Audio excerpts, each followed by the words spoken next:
गली न्यूज। एक ईमानदारी से बात पूछूं, जवाब दोगे? अगर इंडिया अलायंस से कोई मुस्लिम खड़ा होता, जैसे अबरानी हो जाता, और सामने आपको यहाँ पर बोला जाता कि आप एमआईएम से खड़ा करो, तो फैयाज अहमद क्या करते? यामिनी जादव का कैसा लेते? आपके हल्के के वो पहले बाइकल्ला से एमएलए रह चुके, कैसा लेते? यामिनी तो कभी ऐसा नहीं करी, वो तो पार्टी पे चल रही है। आपके कैलकुलेशन के हिसाब से कितने वोट चाहिए भी आपको बाइकल्ला से?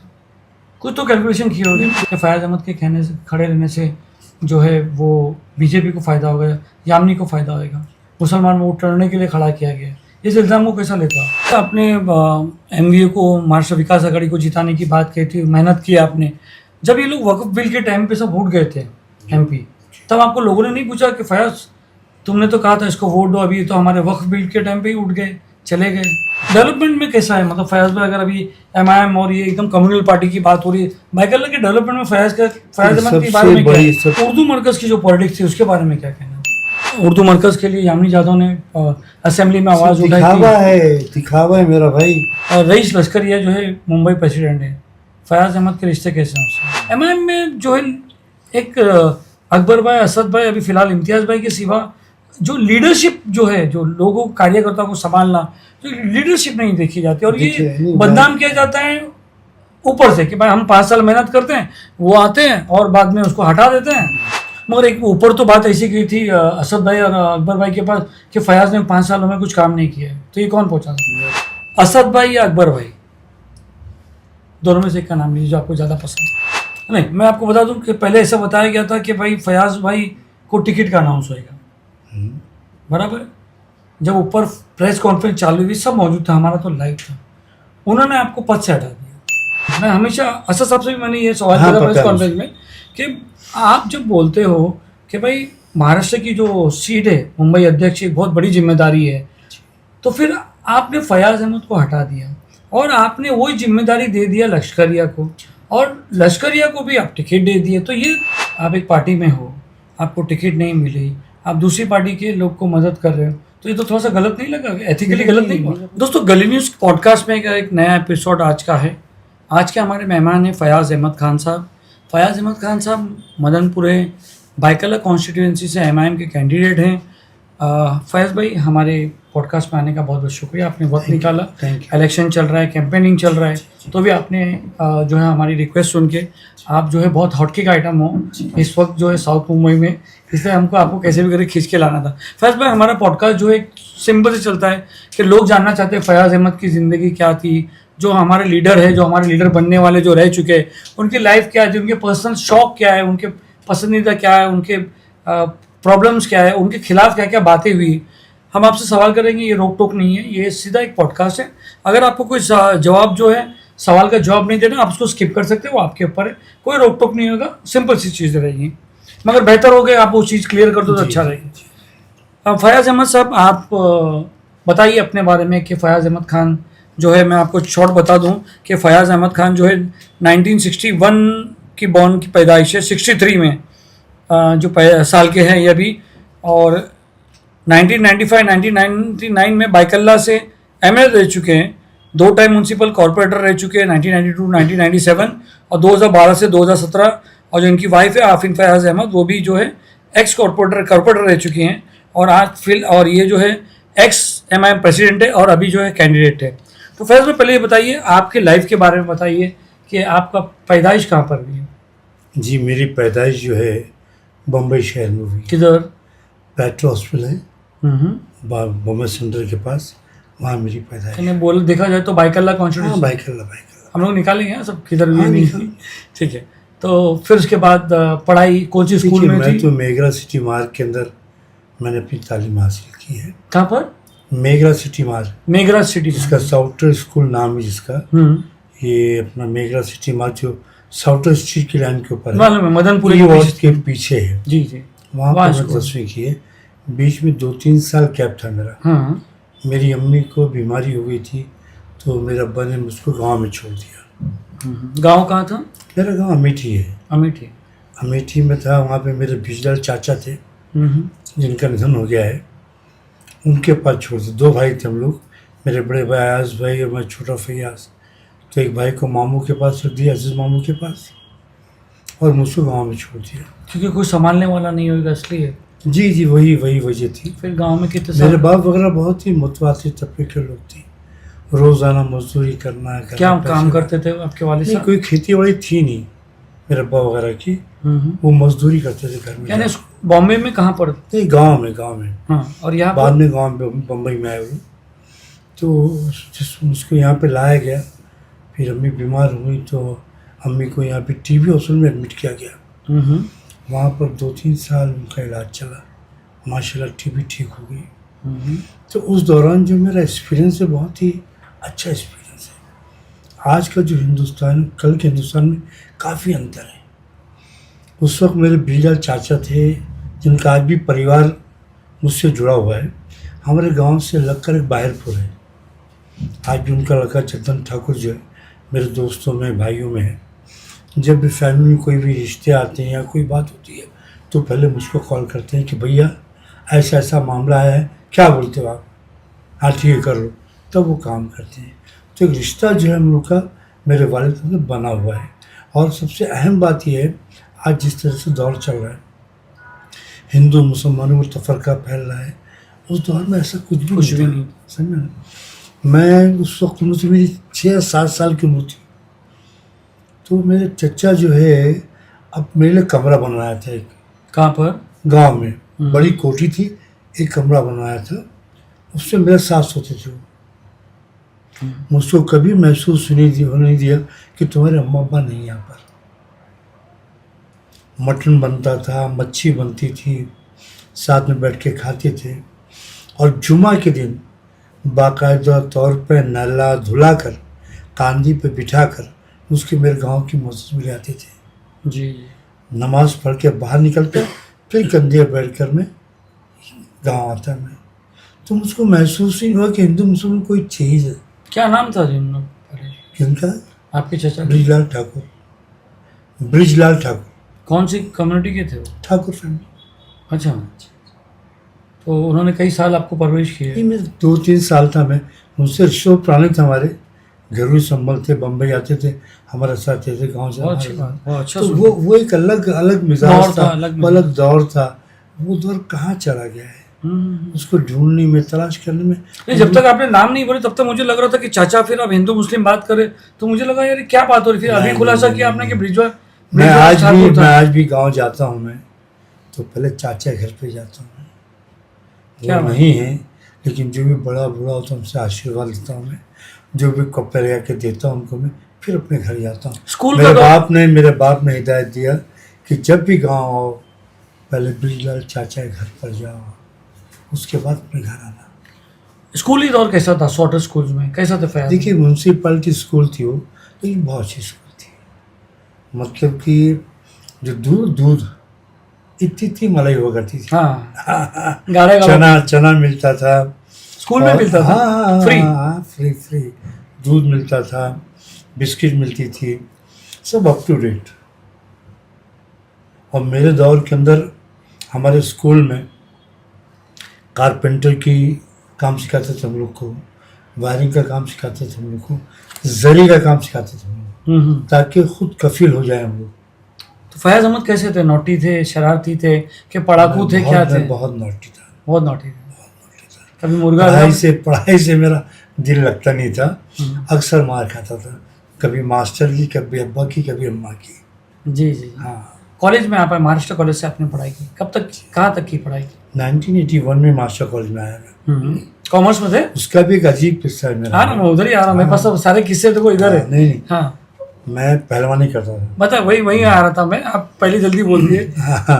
कौन से स्ट्रीम से पढ़े आप? मतलब मैं उर्दू मीडियम से था। उर्दू में? नहीं, कॉमर्स या आर्ट्स लिए थे। ठीक है। अब बताते आते कि फयाज पहलवान ये नाम कैसे पड़ा? नहीं, मेरा भी देखिए, मेरे अब्बा जो है वो बड़े शौकीन थे पहलवानी के। चाहते घर में एक बच्चा पहलवान हो, कहते साढ़ है ये। एक मतलब गांव के अंदर में था, सो रहा था मैं, तो बकरी जो है अनाज चलने घर में घुसी और वो खट्टी में अनाज थी वो खाने लगी। तो उठ के भगाया उसको। मेरे अब्बा ने देखा, क्यों भगाया तुमने? बोले वो अनाज खा ली। तो तुमको क्या करने का है अनाज खा लीजिए, तुम पहलवान हो, तुम्हारा काम नहीं है ये, घर से रहिए, सो जाओ चलो। अच्छा। तो मेरे बाप ने मुझको एक साड़ा बनाया कि खा पी मस्त रह, लड़ भी ये कर। लड़ाई की बात करते हैं कि आप बहुत दादागिरी भी करते थे कॉलेज नहीं में, भाई, क्योंकि पहलवान थे और बॉक्सिंग भी करते थे आप, मैंने सुना मैं स्पोर्ट्स में। वो एक चीज मतलब थी। पहलवान दादागिरी का मतलब ये नहीं भाईटाक वाला नहीं, मतलब एक ग्रुप रहता है और एक ग्रुप में अगर एक फयाज जैसा पहलवान आदमी है साथ में रहे तो ग्रुप का कॉलेज में नाम ही अलग रहता है। नहीं, मैं कोई ग्रुप नहीं बनाया मेरा भाई। जहाँ पे जुल्म देखा तो जालिमों से टकराने की मेरी आदत है, आज भी वो आदत मुझ में है। कौन था वो उस टाइम पे कॉलेज में, कौन ऐसा जालिम था नहीं, आपके? मेरा भी बहुत से लोग थे, बहुत से वाक़यात हुए। आज सब मेरे दोस्त हैं, किसी का नाम लेना वाजिब बात नहीं है। झगड़ा हुआ, बाद में दोस्त बन गए, आज मेरे जिगरी दोस्त हैं। आज उम्र की उस दहलीज में जहाँ से आखिरी सफ़र शुरू होता है। तो दो चार दोस्त का नाम बोलो, बेचारे नहीं, खुश हो नहीं, जाएंगे। नहीं, जब आप दोस्त का नाम लेंगे तो नहीं, मालूम नहीं, पड़ेगा कि पहले तुम्हारे ऐसे लड़ाई हुई थी। कुछ दोस्त इंतकाल हो गए, कुछ लोग सलामत हैं, अल्लाह उनकी उम्र बढ़ाए। मैं किसी का नाम लेकर मैं नहीं चाहता हूँ कोई शर्मिंदा हो। बॉक्सिंग में मतलब आपको इंटरेस्ट कैसे है? पहलवानी और बॉक्सिंग दोनों अलग अलग चीज़ है। मेरा भाई, मैं कॉलेज में था तो अपने एक सर थे रेलवे के अंदर, का नाम जमीनी आरम मुसलमान थे, और डायरेक्ट डिसूजा जो रेलवे के कोच थे वो, और 7 टाइम नेशनल चैम्पियन थे। वो मुझको ले गए, मुझको बॉक्सिंग कराए। तो हैवी वेट में था मामला था यहाँ पे, तो बात को सामने आते ही नहीं था ना। एक मतलब वॉक हो रहा मिलता, डायरेक्ट पैर मार दिया मैंने। तो एक अलग हिसाब किताब था। लंबे चौड़े मिजाज- फैल, हाँ, अभी भी तो आप हो माशाल्लाह। मैं मेरा भाई 500 डन 1000 बैठक मारता था और 10 किलोमीटर भागता था मैं। ओह, पहले से फिट है। फिटनेस का बहुत ख्याल था मुझको, दिन भर एक्सरसाइज, फिटनेस की बात करना, एक्सरसाइज की बात करना, उससे मत। जवानी कैसे गई? मतलब एक मिडिल परिवार में गई कि एक गरीब परिवार में गई, या कैसे गई? नहीं, मेरा भी तो हमारा परिवार जो है बहुत ही मुतवातिर तबके का था, हमारी मिडिल क्लास का था। लेकिन बाप ने कभी मेरे ऊपर असरात नहीं आने दिए कि हम मिडिल मैन हैं। जो चाहूँ मैं अब्बा से कह दूँ, कैसे ही मेरे अब्बा ला के देते थे, कैसे भी। हमको तो कैसे ला के दिया उन्होंने, लेकिन मेरी हर ख्वाहिशात को मेरे वालिद ने पूरा किया। जी। मेरी अम्मा, मेरे अब्बा बहुत प्यारे थे, बहुत प्यारे। बात करते हैं आपकी शादी की, बात करते हैं। मतलब भाभी जी से आपका कॉलेज में मुलाकात हुई या स्कूल में मुलाकात हुई? नहीं भैया, कोई मुलाकात नहीं हुई। एक्चुअली जामिया सवालात मालेगांव में है, हाँ। और मुझसे मिलने से पहले ही उन्होंने इस्लाम धर्म कबूल कर लिया। अच्छा, हाँ, रिवर्टेड है। वो पारसी थी, हम्म। तो जामिया सवालात में 2 साल थी वो। तो सनी जो मेरा दोस्त था, उससे घर पे आना जाना था मेरा। तो जब वह वहाँ से आई है तो मैं देखा उनको, तो मेरा दोस्त नूरानी इसको बोला, भाई रिश्ता ले जा तू। हाँ। तो हमारी जो ससुर तो रिश्ता ले गया उनके पास, ने कहा कि भैया ऐसा ऐसा भाई कह रहे हैं। पहली बार कब देखा उनको भाभी? नहीं, घर पे आना जाना था अच्छा, मेरा, आना जाना था, क्योंकि सनी था, वो बहुत अजीज दोस्त था मेरा, रेलवे क्वार्टर में रहते थे वो, तो वहाँ आना जाना था मेरा। तो उनके जो वालिद थे आपके ससुरे, तो उन्होंने कोई ऑब्जेक्शन नहीं लिया यार ये नहीं, तो वो बहुत ये ही बॉक्सर है, नहीं, गरम नहीं, दिमाग होएगा, ऐसा कुछ नहीं? मैं आपको एक चीज़ बताऊँ मेरा भाई, पूरा हिंदुस्तान मेरे घर में है। मेरा साला जो है क्रिश्चियन लड़के से शादी किया। Very good. एक लड़की जो है, इनकी बड़ी लड़की जो है हनी, अभी भी हयात है वो ब्राह्मण आदमी से शादी की। एक पारसी है और मैं मुसलमान, हो गया ना पूरा हिंदुस्तान। अच्छा अच्छा। तो ये मेरे ससुर का कमाल था, किसी को कोई ऑब्जेक्शन नहीं था। वो जो धर्म चाहे अपनाएं, जैसे चाहे रहें, जैसे चाहे करें। जी।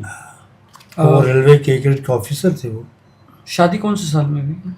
और मेरी शादी हुई 87 में। देखो बराबर बोला तो भाई बोले खुद की शादी की याद नहीं है। नहीं, वो सब बराबर सब मैं प्रिपेयर्ड हो प्रिपेयर गया गया मैं। जी। अच्छा, भाभी के अलावा कोई और दूसरी मतलब एक फेम होता है ना कि कॉलेज का दौर रहता है और एक वो रहता है कि, और आप भी माशाल्लाह एकदम गोरे चुट्टे अच्छे पहलवान, तो कॉलेज में तो बहुत लोग आपके पीछे होंगे, बहुत लड़कियां वगैरह, क्योंकि महाराष्ट्र कोएड था ना उस टाइम भी। हाँ, मैं बहुत सारे प्रपोजल वगैरह आते होंगे मैं आपको उन भी। चक्करों में पढ़ता नहीं था। मैं आपके पढ़ने की बात नहीं हो रही है उस वक्त से ही सबको बेटा बोलता था मैं। फैज भाई उस वक्त से? अरे हाँ, आप बेटा कैसा है, सुनिए ये बेटा कैसा है, वो बेटा कैसा है, यही मेरी पहले से हैबिट थी कि कि जो छोटे थे बच्चे थे सबको बैठा करके पुकारता था, तो क्या एफआईआर का सवाल ही कोई पैदा सामने होता। से कोई ऐसा नहीं हाँ, ऐसा तो नहीं हुआ इतना है। ही नहीं हुआ, इतनी अरे, जान अभी कुछ नहीं है। बोलेंगे, बहुत लाइवली इंटरव्यू, मजा नहीं आएगा। मेरा भाई जिंदगी है। इस और वक्त इस जिंदगी की इस मोड़ पे बोल भी नहीं सकते। नहीं बोल क्या सकते, ये बात भी कुछ सही ऐसा है। नाम है कि अच्छा दोस्त कोई थी? थी तो हाँ नहीं यार थी, था। कोई थी नहीं, लेकिन बहुत से दोस्त थे अच्छा, जो आज भी मेरे दोस्त हैं। आज जो एलुमनाई का जो ग्रुप है उसमें महाराष्ट्र कॉलेज का बहुत अच्छा ग्रुप है एलुमनाई का, मैं देखते रहता हूँ। डॉक्टर सिराज ऑपरेट कर रहे हैं, वो आपके प्रिंसिपल जो है, जी बहुत बड़ा ग्रुप है वो। वो सब मेरे बचपन के दोस्त हैं। उसमें कितने तो अल्लाह को प्यारे हो गए। कुछ ऐसे दोस्त ही तो देखता रहे यार, फैज तू पहले ऐसा था और अभी तो तू नेता बन के घूम रहा है, मेरा- कॉर्पोरेटर रह चुका है। कभी हम लोगों में फर्क नहीं आया। एलुमनाई में मुलाकात होती है ना, एलुमनाई मीटिंग होती, बात होती, मैंने कभी उस चीज़ का होने दिया ही नहीं ना कि मैं एमएलए हूँ, मैं नगर सेवक हूँ, कुछ भी नहीं। मेरी ऑफिस में कभी ताला लगता ही नहीं है। कभी भी आओ खोल कर बैठो। और मैं वो व्यक्ति हूँ, किसी को कभी भी फ़ोन करो मुझको, आप फ़ोन उठाता हूँ मैं। अच्छा फैज भाई, एक बात बताइए, आपका एम से बहुत ताल्लुक ज़्यादा है। एम वर्ड है ना, मीम वर्ड। जैसे फयाज अहमद और मदनपुरा एम से चालू होते हैं। फयाज अहमद और महाराष्ट्र कॉलेज, फयाज अहमद और मीम पार्टी। तो मीम से आपका बहुत जो है मीम लफ्ज है, कुछ ऐसा पुराना नाता है आपका? मेरा भाई मुझको नहीं पता है कि हम लोग ने निकाला आपकी हिस्ट्री में आया है। नहीं मेरा भाई, मैं नहीं जानता कोई नाता है। मैं इन सब चीज़ों पर यकीन भी नहीं करता हूँ कि इससे ये नाता, इससे मतलब मैं वो चीज़ मानता भी नहीं मेरा भाई। पॉलिटिक्स में कब आया? देखिए पॉलिटिक्स में आया मैं तकरीबन यहाँ पे जब अमीन मामा जो है नूर अंसारी चुनाव लड़े थे, उस वक्त मैं कॉलेज में था। अमीन मामा नूर अंसारी मुस्लिम लीग की सीट से लड़े थे वो लोग। उस वक्त मैंने उनका साथ दिया अच्छा, और दोनों सीटें निकाल के दी थी मैंने मुस्लिम लीग को। तो ये तो आपके जो है एमएलए बनने से पहले की बात हुई, नहीं, कॉर्पोरेटर बनने मेरा से पहले भाई की बात। मेरे ये बात है 85 की, अच्छा, 84 की। तो यानी आप उनको सपोर्ट करते थे? मोहल्ले का था, हाँ, इलाके वही का था, और थोड़ा सा डिंग डोंग भी करता था मैं। यही तो डिंग डोंग हाँ, पूछना नहीं। है कि तुम डिंग डोंग मेरा- क्या करते मेरा- थे फैज मेरा- भाई? ये- यही तो हम खुलवाना चाह रहे हैं कि फैज भाई का डिंग डोंग क्या था। डिंग डोंग का मतलब है कि किसी से डरता नहीं था मैं। अच्छा, ऐसा बोल रहे हो? बेबाक था मैं और बेबाकी से बात करता था मैं। जी जी। कॉलेज से जुड़ा था मैं, कॉलेज का जीएस था मैं, तो मैंने यहाँ पर इनको सपोर्ट किया। चलो अब बता दो, जीएस इतना बता रहे हो तो कोई तो ऐसे सामने से कुछ नहीं। अट्रैक्शन या मैं कभी पढ़ते ही नहीं, चीज़ों पढ़ते ही नहीं मेरा खैर भाई। अभी क्या कर सकते, मजबूरी है, बता भी नहीं सकते। मजबूरी नहीं मेरा भाई, और बोलने में जाता है अच्छा, क्या है। बॉलीवुड का उस टाइम बहुत जोर था, तो फयाज अहमद को बॉलीवुड में कौन पसंद? आप वो बोलना है नहीं कि मुझे बॉलीवुड में कोई नहीं पसंद। मेरा भाई तो फिल्में में बहुत देखता था, हाँ, चोरी छुपे देखता था, अम्मा अब्बा से छुपा के देखता था। किसकी हीरो कौन था? कोई भी हीरो, कोई भी हीरो कोई भी एक हीरो नहीं? नहीं, सब हीरो। अच्छा चलो, अभी हीरोइन का नाम लेने में तो कोई प्रॉब्लम नहीं है। कौन सी हीरोइन अच्छी भाई लगती मेरे को तो वहीदा रहमान। है? मेरे वालिद साहब की वजह हाँ। बहुत पसंद। ये बहुत ही अट्रैक्टिव, बहुत ही अच्छी है, बहुत ही पाकीज़ा एक्टर थी वो। और अभी के दौर में कौन सी? गंदे नहीं समझ। तो फिर उसके बाद आपने पहला पॉलिटिक्स में एंट्री आपकी कहाँ पर हुई? मेन पॉलिटिक्स में? मेरी एंट्री जो है उसके बाद जो है दत्ता सामंत साहब आए। जनता दल। नहीं, वो कामगार अघाड़ी से हम्म, वो चुनाव लड़े एमपी का, हम्म, और उसी वक्त राजीव गांधी का कत्ल हो गया। हम्म, उस वक्त उनको शिल्लर करे घर जाके छोड़ के आया मैं। हम्म। उस दिन से मुझको बहुत मानने लगे वो ना, मेरे घर आते थे। फिर चुनाव आया तो बोले तू लड़ेगा चुनाव। कौन सा पहला चुनाव लड़ा है उन्होंने? 91 की बात है। 92 में आप पहले म्यूनसिपल कॉर्पोरेटर बने 91 की बात है। जनता दल से? हाँ, नहीं, कामगार अघाड़ी से था मैं। कामगार अघाड़ी से। तो 97 तक आप थे? जनता दल के जो है शरद राव वो वहाँ की अध्यक्ष थे। दत्ता सामंत दोनों का अलायंस था, तो मुझको जनता दल आया था लोगों ने। उसमें महाराष्ट्र कॉलेज तमाम तलबा जो है लगे थे, उसका श्रेय पूरा महाराष्ट्र कॉलेज तालिब इल्म को जाता है। लोगों ने उसको मैडम पूरा भी कहा कि ये मतलब मैडम पूरा भी है। मैंने कहा लेकिन एक ऐसी जगह होनी चाहिए जहाँ पर आने पर महफूज हो, तो वो मदनपुरा था। हमारे स्कूलों में, हमारे मदरसों में, मैदानों में सब जगह लिख में लगाया था लोगों ने। उस वक्त हमारे इलाके नगर सेवक था मैं। और ये आप बता कामगार सेना से थे उस समय। कामगार सेना से भी था मैं और जनता दल से भी था मैं। ये दो कैसे हो गया भाई? कामगार सेना का सिंबल नहीं था तो जनता दल से जुड़ा था मैं। अलायंस थी क्या? अच्छा, फिर ये एमएलए का कैसे लगा कि मेरे को एमएलए लेना चाहिए? नहीं वही बात है ना। हम्म। और जो एमएलए का चुनाव हुआ तो मैं खड़ा हुआ और चुन के आया मैं। तो ये 95 to 99 ना बाइकल्ला के जो है उस टाइम बाइकल्ला में चींच पोखली था, हाँ है ना? कितना फर्क है बाइकल्ला और चींच पोखली में भी? ऐसे लफ्ज बदल गए हैं, थोड़ा सा एरिया बढ़ गया बस। तो ऐसे इंडिया पड़ा। अच्छा, उसके बाद फिर आप 2012-2017 से आप जो है कॉर्पोरेटर रहे। जी वो कौन सी पार्टी से थे? वो भी जनता दल से? ये 2012 से कांग्रेस से था। कांग्रेस। अब आपने जनता दल से आपने कॉर्पोरेशन इलेक्शन जीता, फिर आप जो है इलेक्शन जीते, एमएलए जो है आप जनता दल के। एक्चुअली बहुत कम लोगों को मालूम है कि आप जनता दल से इलेक्शन लड़े। जी। ज़्यादातर को ऐसा है कि अभी भी कि वो कांग्रेस से लड़े हैं। हाँ MLA वो से एक फेम चलता है। फेम चल रहा है। फयाज भाई के ऊपर कांग्रेस का थप्पा लग गया था, तो फयाज भाई सबको ऐसा लग रहा, मैं खुद भी ताजुब में था जब मैं पूरा सब हिस्ट्री निकाला। तो अभी ये बताइए कि बाइकल्ला से आपने एमएलए कांग्रेस से जनता दल से, फिर कांग्रेस में कैसा प्रवेश किया और जनता पार्टी क्यों छोड़ी? देखिए उस वक्त जो है राजीव गांधी का कत्ल हो गया था और हमारा दिल पूरा उचाट हो गया था क्योंकि मैं अमेठी से बिलोंग करता हूँ। मैं तो आप तो जनता दल पार्टी से था, आपको राजीव गांधी से क्या लेना देना था? था हमारे पुरखे दादा नाना मम आज भी कांग्रेस में। यहाँ पर आने के बाद मेरा मत नहीं रहा, मैं बागी जैन का था मैं। राजीव गांधी का कत्ल हो गया, उस वक्त मैं एमएलए भी बना। जब सोनिया गांधी ने प्रवेश किया 2000 में और दत्ता सामंत साहब अभी अपना कामगार उदास कामत कांग्रेस के अध्यक्ष थे, अंजुमन इस्लाम स्कूल के अंदर मैंने प्रवेश किया। तो मैडम की वजह से मैंने प्रवेश किया। तो वही बोल रहा हूँ कि इतना लंबा गैप क्यों हो गया था आपका बीच में? गैप देने की वजह क्या हो गई थी?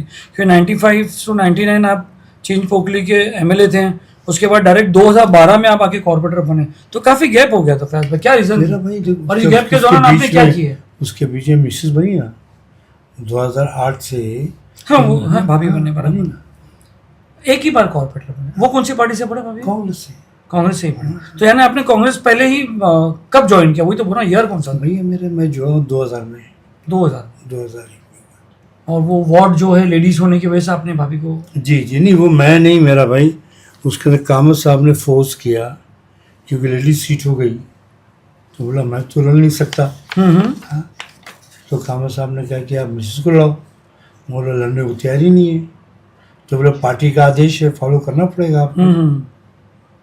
तो मैंने पूछा उनसे कि भैया कामत साहब बोल रहे हैं लड़ेंगे आप?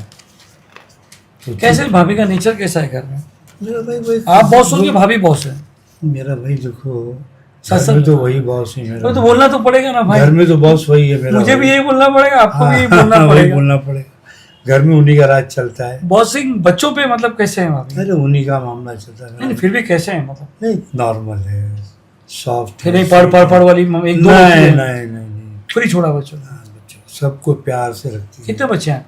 2 बच्चे हैं। दोनों लड़के? हाँ, 2 लड़के हैं माशाल्लाह। लड़की का कभी ऐसा नहीं हुआ कि लड़की भी होना? नहीं मेरे घर में लड़की का फौकदान है क्योंकि मेरे एक भाई को 2 लड़कियां हैं। अच्छा। बस एक और छोटे भाई को 1 लड़की है बस। दोनों बेटे का नाम? और सब लड़कों के बहनों के पास लड़के लड़के लड़के लड़के, समझे ना? एजाज और इखलाक। जी फयाज अहमद और मदनपुरा एक बहुत ही कई सालों से फयाज भाई की पहचान बनाया मदनपुरा। देखिए मदनपुर में पैदा हुआ, बचपन गुजरा, जवानी गुजरी, आज मैं बुढ़ापे की दहलीज पर हूँ। मैंने ये हमेशा कोशिश की कि मदनपुरी की बोली बोलूँ मैं, मदनपुरी के एहसास को मैं दिखाऊँ मैं, और मदनपुरा क्या सोचता है उसकी तर्जुमानी करूँ मैं। तो फैज में अगर आप मदनपुरी की बात करते हो तो बाइकल्ला कॉन्स्टिट्यूंसी बहुत बड़ी है, उसमें मदनपुरी भी आते हैं, दूसरे इलाके भी आते हैं, तो इन सबको कैसे कवर करोगे आप? मतलब क्योंकि देखिए मदनपुरा एक तारीखी जगह है, बहुत ही प्यारा इलाका है। और मैं इतना बोलता हूँ मैं, अब झूला लेके आदमी आता है 2-3 साल में वो लखपति और करोड़पति बन जाता है। जो मेहनत करता है उसको ज़मीन फलती है। फयाज अहमद को क्या मिला? वह अल्लाह का शुक्र है, मुझको इज़्ज़त मिला, प्यार मिला, मोहब्बत मिला। उससे कीमती चीज़ क्या क्या कोई देगा?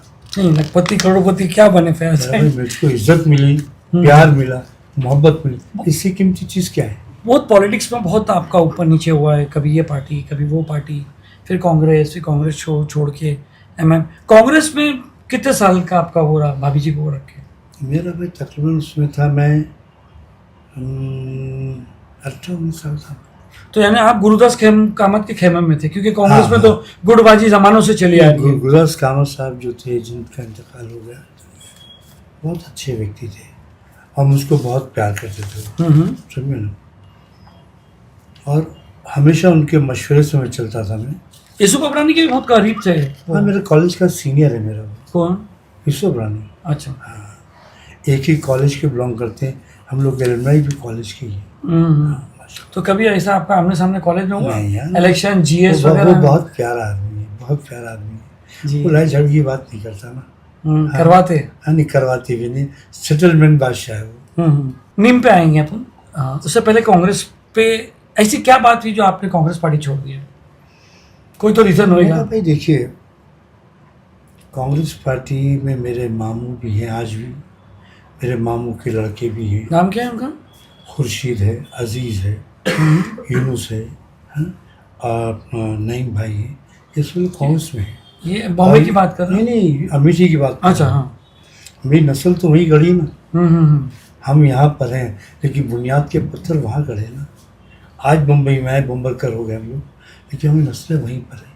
वहीं से रिश्ता हमारा चलता फिरता दौड़ता है। खट्टा कब हुआ रिश्ता जो आपको छोड़ना खट्टा पड़ा? नहीं मेरा भाई। और क्यों हुआ? कामत साहब का मामला था, उनका इंतकाल हो गया जब भी कांग्रेस में था मैं। कृपा शंकर आए, समझे ना, वहाँ से मामला गड़बड़ा गया हमारा, समझे ना। क्यों कृपा शंकर से जमीन नहीं आपको? नहीं जमी ना उनसे। किस बात? क्योंकि मेरा मिजाज अलग है, उनका मिजाज अलग है।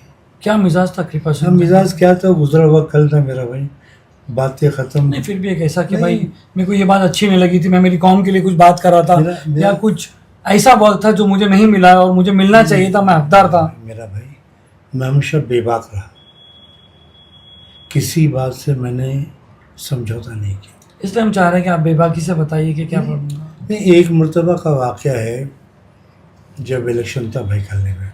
कौन सा? एमएलए का नाम नहीं लूँगा, किसका कौन था क्या था। तो मैं नगर सेवक था टाइम पे, तो मैंने कहा, मगर आप जनता दल से ना हो? नहीं, कौन सा था। तो हम लोगों ने सब मशवरा किया कि भैया ये हमको विधायक नहीं चाहिए। कौन था विधायक? जो विधायक था, मधु चौहान? जो भी था, समझे ना। तो 5000 सिग्नेचर करके हमने लिख कर दिया कि हमको ये आदमी नहीं चाहिए। रीज़न क्या था क्यों नहीं चाहिए? 92 के फसादात भी थे उसके अंदर, उनका एटीट्यूड भी था। अब हमको बुरा लगता है, उसको अच्छा लगता है, बात की बात है। बहुत से रीज़न थे, समझे ना। तो हमने ये कहा कि किसी दूसरे आदमी को आप टिकट दो, ताकि हमारी नुमाइंदगी हो सके।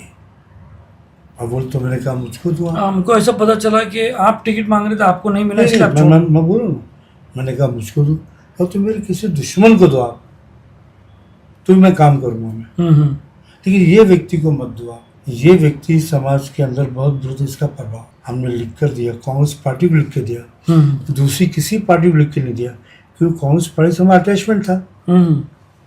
कांग्रेस पार्टी ने उसी आदमी को लाकर सर पे थोप दिया। जब थोप दिया तब हमने, मधु चौहान की बात कर रहे हो ना? जो भी आदमी था वो तो है, जो भी ये तो ओपन डोमेन में कोई चार कमरे की बात नहीं है। जो भी बात है मेरा भाई, नहीं, मैं गलत नहीं, मुझे ये लगा मैं क्यों पब्लिसिटी दूं उसको। मैं इसलिए पूछ रहा हूँ कि मैं गलत नहीं बोल रहा हूँ, इसलिए ठीक है ना, ठीक है। आप क्योंकि उनके सामने ही आप, प्रेस वाले गलत बोलते हैं। नहीं ऐसी बात नहीं है, अपनी बात क्योंकि आपने जनता दल का चुनाव उनके सामने ही जीता था। किसका? हाँ, वो अलग बात है ना, 11,000 वोटों से आप जीते थे, उन्हीं के सामने जीते थे। तो फिर कांग्रेस पार्टी को ऐसा क्यों नहीं लगा, नहीं यार ये आदमी जो, नहीं मेरा भाई देखिए, वो लगना ना लगना पार्टी का हाईकमान का काम है, और मैं भी एक उम्मीदवार था, और उससे मैं इसके लिए मैं इसके बोल रहा हूँ कि मैं उम्मीदवारी का दावेदार था वहाँ पर। मैंने इसके बावजूद लिख के दिया उनको कि मुझको नहीं तो किसी भी दूसरे शख्स को आप तो मुंतखब पार्टी ने करें। क्यों कंसिडर नहीं किया? आप उस आदमी को पहले ही हरा चुके जनता दल के इलेक्शन में अच्छे मार्जिन से, तो क्यों ऐसा था कि नहीं फयाज के सामने जो खड़ा किया जाए? ये पार्टी का इंटरनल मैटर है, उसका मैं कुछ बोल नहीं सकता, क्योंकि नहीं, इस बार- मेरी जो बातें हैं वो मुझको लोगों ने निगलेक्ट किया, पूरे मनोपुरी की बातों को। उस वक्त जो है वारिस पठान यहाँ से लड़ रहे थे, यहाँ से नाम दर्ज कराया था। 2014 की बात है। हाँ, 14 की बात है। तो मैंने आज़ाद उम्मीदवार फॉर्म भर दिया था। मैं अकबर भाई के पास गया, कहा कि भैया वारिस को बिठाओ। कभी की बात है ये? 14 की, हम्म। क्योंकि पहले मेरे पास आए थे वो लोग। नहीं, मगर आपने मिम में अब तक प्रवेश नहीं किए थे ना? नहीं, उस टाइम आप कांग्रेस में थे।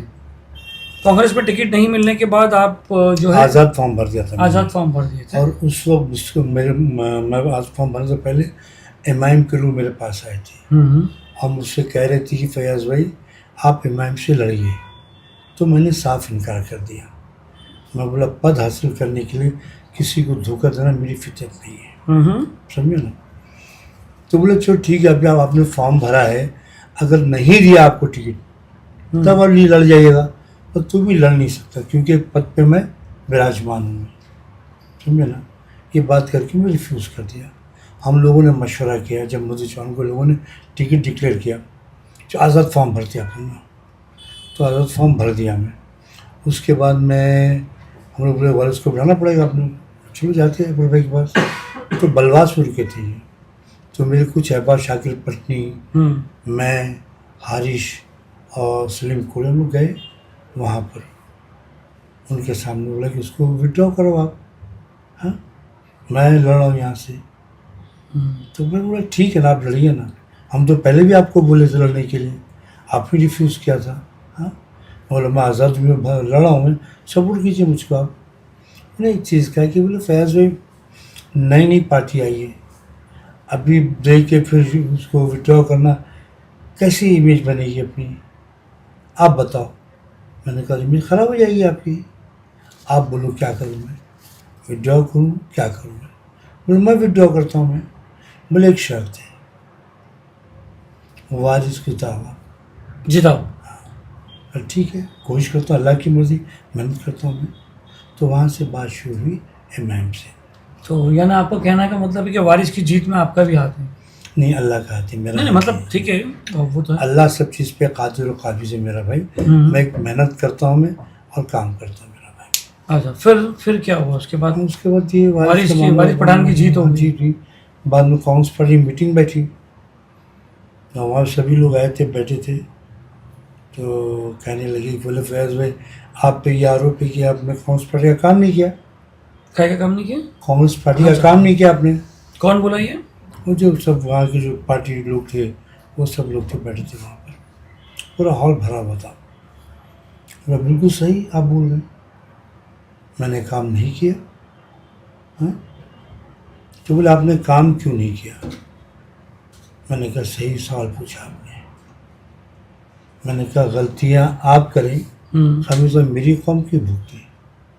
मैं इसके लिए नहीं हूँ कि आपके आदेश का पालन करूँ, मैं खुददार कौम का नुमाइंदा हूँ मैं। और जब मेरी खुददारी को आप झिझोड़ेंगे तो उठा के पटक दूंगा मैं आपको। आपने हमारी बात नहीं मानी तो आपको उठा के पटकना पड़ा, और जब बात नहीं मानोगे, फयाज कांग्रेस की बात कर रहे हैं? हाँ, फयाज मेन कौन था उस वक्त बात करने में आपके? उस वक्त अध्यक्ष जी थे शायद, अपना ये बांड्रा के नहीं, क्या नाम उनका, वो थे अध्यक्ष।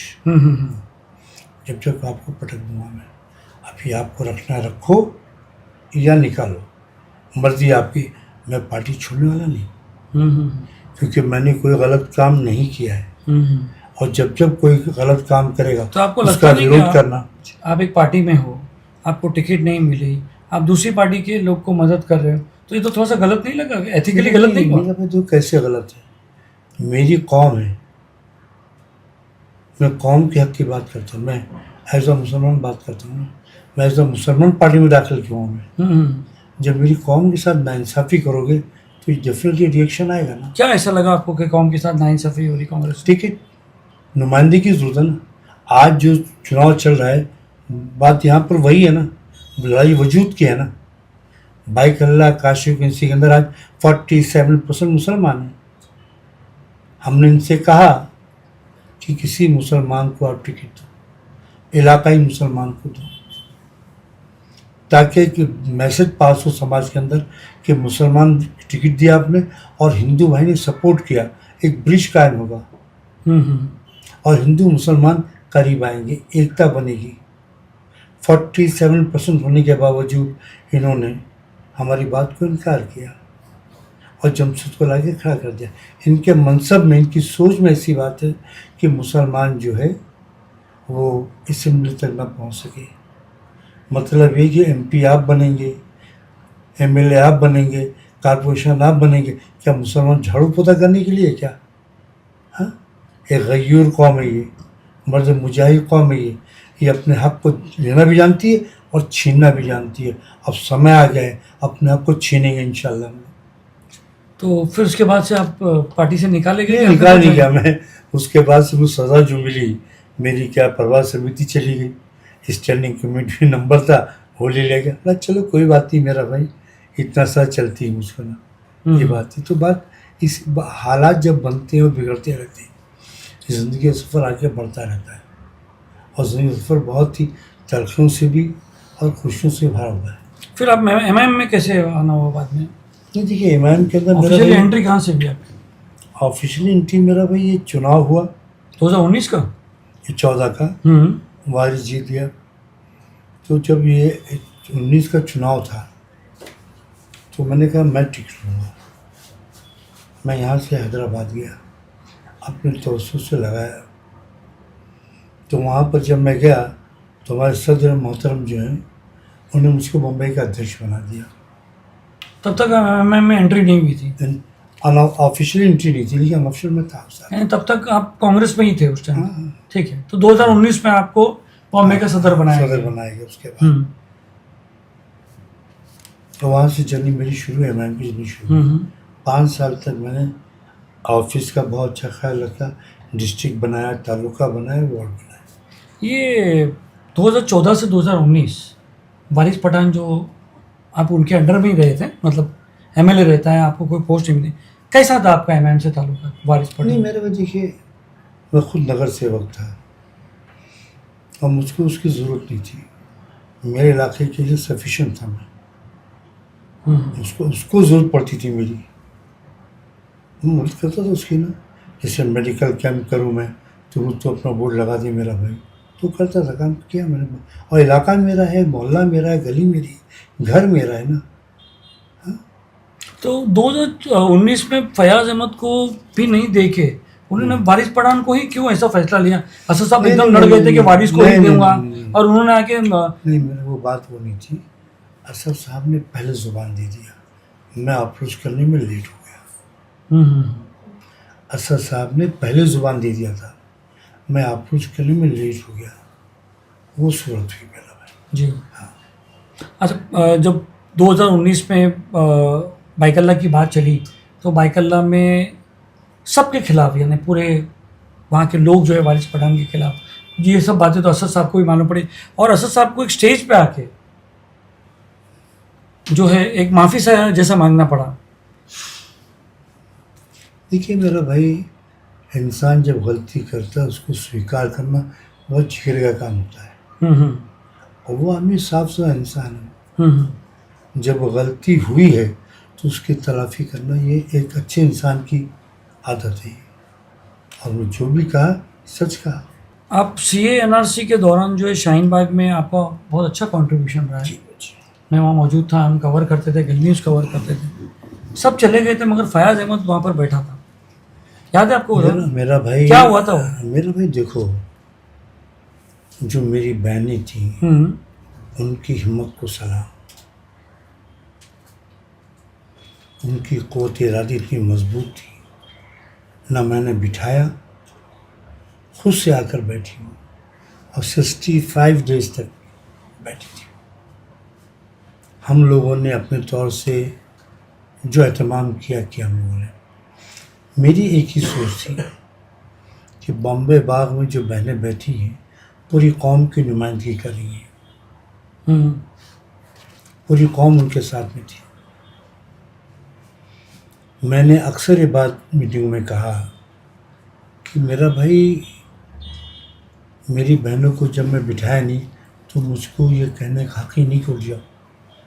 तो कौन लोग थे जो उठाने की बात कर रहे थे कि उठा दो उठा दो? वो सबकी पर्ची मेरे पास है, वो दे दूंगा आपको मैं। तुम्हारे वो पर्ची में तुम्हारे मुंह से सुनना चाहता हूँ, पर्ची तो हमारे पास भी रहती है। वही लोग थे, ठीक है ना, वो जो भी था। मगर ये बात तो थी ना कि भाई अब उठाया जाए, अब उठाया जाए। नहीं, देखो मैं हमेशा उसके खिलाफ था। जी, मैंने कहा कि जब तक क्या मेरी बहनें बैठेंगी कोई उसको उठा नहीं सकता। अगर उठाने की बात होगी सबसे पहले मेरे को फेस करना पड़ेगा।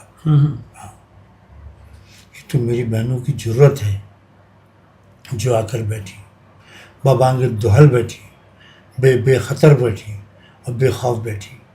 ये होता है मर्द मुजाहिदों का एक कौल। क्या पॉलिटिक्स थी वहाँ पर? देखिए, जब ये गंदी उस टाइम महाराष्ट्र विकास आघाड़ी की सरकार थी, मेरा भाई वो चाह रही थी कि ये हाँ, नहीं, ये मुंबई भाग उठ जाए। वो नहीं चाहती थी कि मेरी बहनें बैठी। मुसलमान लोग रास्ते पे आए। मैंने कहा जब तक मेरी बहनें चाहेंगी जब तक आप बैठे। उस टाइम आप एमआईएम में थे? हाँ, इमाम का अध्यक्ष था, जैसे हुआ था मैं। आपकी पार्टी से सपोर्ट मिला था कि नहीं वहाँ पर? नहीं, सपोर्ट पार्टी का क्या कॉल था? नहीं, बॉम्बे का अध्यक्ष था, मैं सपोर्ट क्या करनी होती है ना। और वो लगा पड़ा था मैं तो उसके अंदर। जी, आप तो खुद आए, देखिए वहाँ जी, पर जी। आपको स्टेटमेंट लिया था मैं। तो क्या लगा जब उठा, तो क्या लगा आपको? ऐसा नहीं नहीं, लगा? मैं तो उस वक्त अंदर हो गया था। मैं और शमशेर भाई जो है हमको पुलिस से अंदर कर दिया। 2 दिन तुम बैठे थे? हाँ, हम्म, नहीं बैठे तो और भी लोग थे जो आपस मेरे में साथ बहुत लफड़े थे। भी हुए उस टाइम? नहीं, मेरा भाई, इंसान की अपनी नजरियात, अपनी सोच होती है। हम्म, मेरी सोच थी कि मेरी बहनें जब तक चाहेंगी बैठेंगी, कोई फोर्स करके उठा सकता नहीं। शमशेर पठान और आप जो है अंदर किए तो उसी टाइम उठ गया कि कैसा नहीं, था? उसके 2 दिन के बाद ये लोग उठा दिया। उसके अंदर एक कोरोना, सब में बड़ा इफेक्ट कोरोना का है। बहाना कोरोना का था मेरा भाई, लेकिन सबसे नहीं, मगर औरतें तो उसी बहाने पे उठी ना कि नहीं यार कोरोना लग सकता है। मेरा भाई, उससे पहले से पुलिस वाले लगे थे उठाने के लिए। हम 2 वो आदमी, कामयाब नहीं हुए थे पुलिस वाले।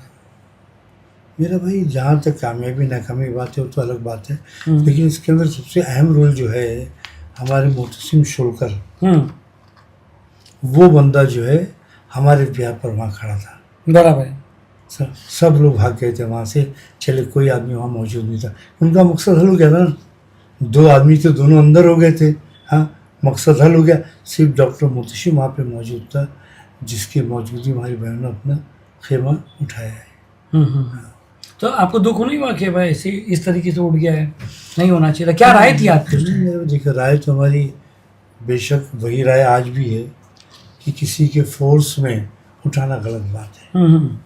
और डेमोक्रेसी का सिस्टम को हम लोग फॉलो कर रहे थे वहाँ पर, लेकिन हुकूमत जो है कोरोना का आड़ लेकर उठाने का प्रयास किया। आप फुटबॉल से भी बहुत जाने जाते हो, आपने आवाज़ लगाई थी खेलेगा तो बढ़ेगा, क्या था वो? नहीं, बचपन बचाओ। नहीं, और एक था खेलेगा तो बढ़ेगा बाइकल्ला या मदनपुर, ऐसा कुछ स्लोगन था आपका। हाँ, अब जहन में नहीं मेरे, लेकिन हाँ स्लोगन था, स्लोगन था। फुटबॉल में बहुत दिलचस्पी, और आपने मैं एक वहाँ पर एक फुटबॉल जैसा एकदम माहौल बना दिया आपने वो मैदान में, क्या नाम है उसका? YMCA ग्राउंड, जिसका असल नाम मोहम्मद हुसैन प्ले ग्राउंड है। ऐसा बताया जाता है कि फयाज भाई के कब्जे में है वो मैदान। नहीं, मेरा भाई, मेरा कब्जा नहीं, नहीं, मतलब स्पोर्ट्स कॉम्प्लेक्स वगैरह BMC का ग्राउंड है वो। और 25 साल से ज़मीन पर मैं बैठा हूँ मैं, क्योंकि BMC अंडरटेकिंग है वो, समझे। लेकिन वो ज़मीन बहुत ही पाक है। पहले वो ईदगाह हुआ करता था हमारा, और पहले मैदान का नाम था इमली वाला।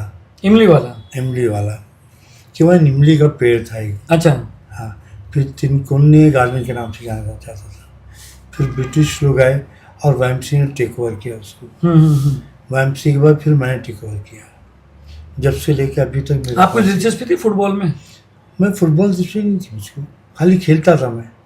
फिटनेस भी बहुत जोश देखा गया था आपको टीम्स को लेके, टूर्नामेंट कराने का बहुत ज्यादा था। मेरा भाई क्या है, ये फुटबॉल जो है ये मदनपुरी की पहचान है। जी, सही कहा। और हिंदुस्तान में ये वाहिद इलाका है मदनपुरा जहाँ से बड़े बड़े फुटबॉलर निकले। 16 इंडिया खेले प्लेयर हैं। जी जी जी। 500 से अधिक स्टेट खेले हुए, 200 से 250 बच्चों। मैं समझता हूँ ये चीज़ सबको मालूम भी नहीं है। नहीं मालूम है, मेरे को रिकॉर्ड है ना। मुझे पता है। मैं WFA का प्रेसिडेंट था, तब रिकॉर्ड खंगाला था मैं। अभी तो और ज़्यादा हो गए होंगे। तो जहाँ से 500 से अधिक लोग स्टेट को फुटबॉल खेले, 16 लोगों ने इंडियन टीम को फुटबॉल खेला है, वहाँ का म्यार क्या हुआ। सही बात। इसीलिए फुटबॉल को चाहता हूँ। आपकी खुद की टीम थी कोई, है ना, क्या नाम है? Tipu Sultan sports club and academy. क्यों सर टीपू सुल्तान नाम रखा? वो जब बाला साहब ठाकरे ने उसके ऊपर ऑब्जेक्शन लिया टूसन के ऊपर, तो मैं टीवी बना डाल दिया। देखते किस पे ऑब्जेक्शन लिया? टीपू सुल्तान को उन्होंने ऑब्जेक्शन लिया था। हाँ, तो आपने 89 की बात है, उस वक्त की बात है। तो टीम बना के डाल दिया था हमने। अपने देखते हैं अपोजिट पर टीम डाल दिया ना।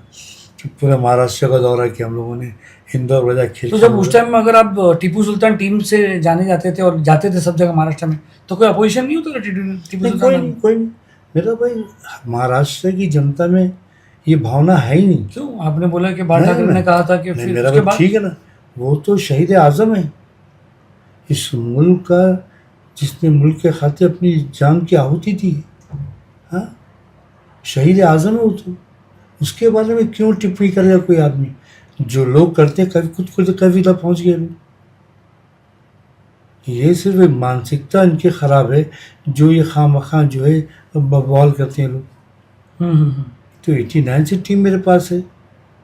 आज एकेडमी बनती है। तो कभी आपको ऐसा टीपू सुल्तान नाम की नहीं, कभी नहीं, कभी कहीं नहीं मेरा भाई, कभी कुछ भी नहीं। मेरे पास जो बच्चे हैं 9 साल के, 10 साल के, 11 साल के बच्चे। आप अपने फॉलोअर बढ़ाते जा रहे हो पहले से क्रिकेट खेल के। नहीं मेरा वो 10 साल बाद इलेक्शन, अभी MP इलेक्शन तो आने वाला है, यही बच्चे मुझे वोट देंगे। नहीं, ऐसा कुछ इरादा है, प्लान है, मास्टर प्लान? मेरा भाई मेरी 9 साल के बच्चे हैं, 10 साल के बच्चे, 11 साल बच्चे, ये बॉम्बे चैंपियन हुए हैं। मैं वो आके देखा, उसमें ट्रॉफी 100-150 ट्रॉफी जीते लोग बच्चों ने।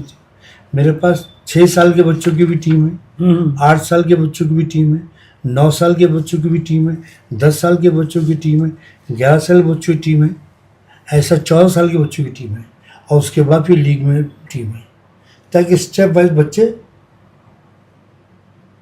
तो एकेडमी है ना, तो स्टेप वाइज मामला बनता है ना। तो एकेडमी जो इसके लिए मेरा भाई कि आज नशा जो है शहर में फैल रहा है, और बेइंतहा नशा जो है। मैं उस पर ही आ रहा हूँ फैज भाई। एक वक्त था जब आपने और आपके बच्चे लोग ने जो है कब्रिस्तान में जो ड्रग्स होता था, आप लोग ने लाइव रेड मारा था और बहुत सारे लोग पकड़।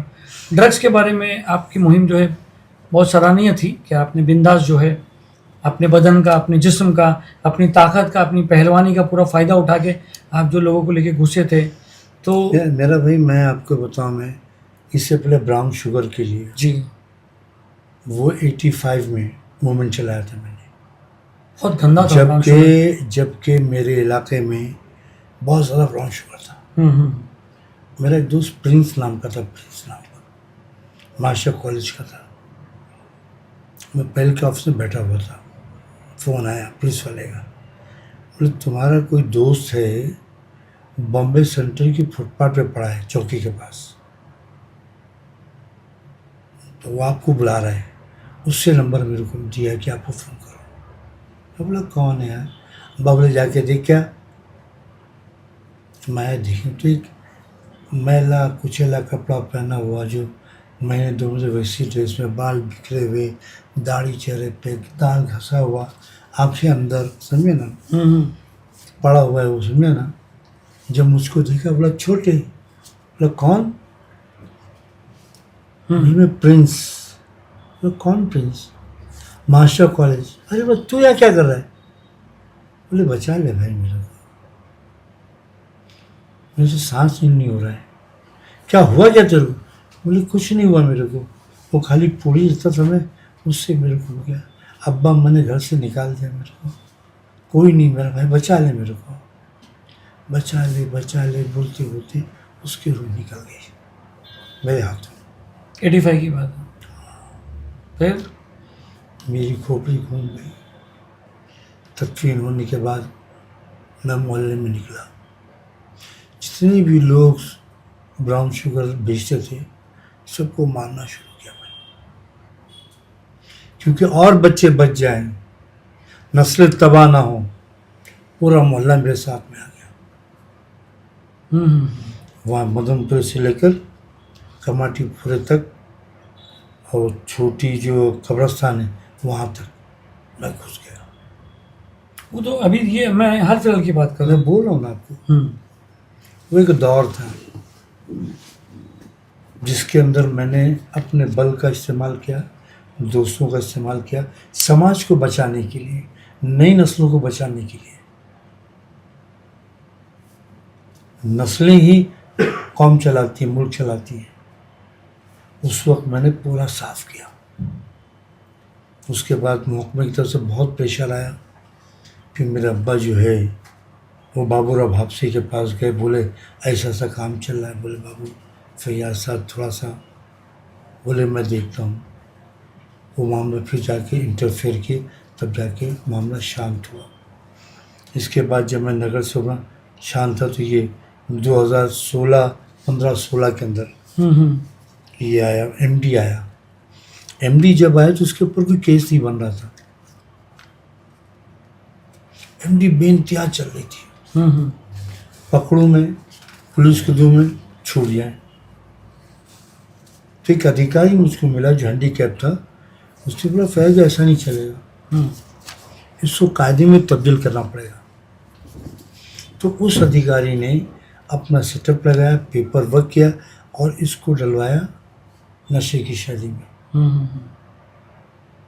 जब नशे की शैली में आया ये, तब मैं घर बैठा। लेकिन उससे पहले 180 रात जागा हूँ मैं मदनपुरे के चौराहे पर।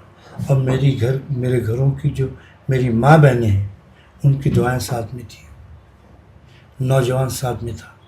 और पूरे इलाके से मैंने सफाई किया था। मैंने एक आपकी ऐसी भी छवि थी कि फयाज भाई एक थोड़ा सा दादा टाइप में थे। और देखिए वो जो लोग हैं ठीक था, छवि और दादा अगर होता आपके साथ नहीं ऐसा कुछ पहलवानी भी थी। अगर वो छवि का होता तो मैं नगर सेवक नहीं बनता, मैं आमदार नहीं बनता।